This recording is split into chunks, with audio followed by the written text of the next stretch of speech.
Alright, so we're doing the calculate percent change in final amounts on Kylie's Mathia.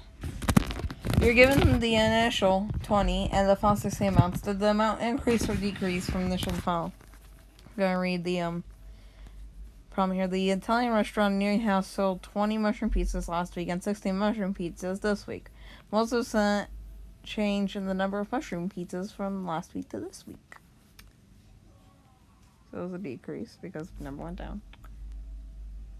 Now you can't use any except ones that aren't good to use, like O and L. I think E is another one. We're going to use P for pizza. Unlike some problems on Mathia, there is no restriction on what letter you have to use. That's nice. The amount change is not given to you, but you can figure out the original amount from the final amount.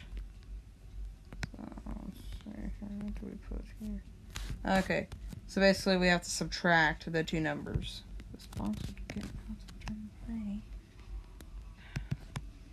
Like, there we go. So we're just going to have to trust our putting it in correctly.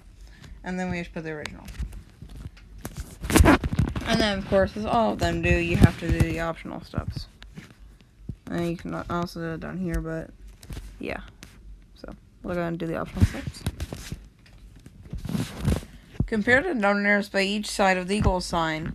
By what factor would you multiply by 20 and equal to the 100? No, so that'd be 5, because 20 times 5 is 100. To maintain the equality ratios, you must multiply the numerator and denominator by the same factor. By what factor did you multiply the numerator, which was also 5. Look at the two factors in the number and the numerator and the other side of the equal sign. What is their product? So that'd be D. You used optional steps to determine the percent change. What value did you determine? 50.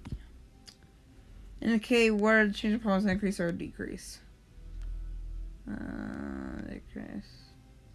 And then that also fills out all those, which is neat. Anyways, the end. Also, it's pretty nice that they do that. Normally it doesn't. The end.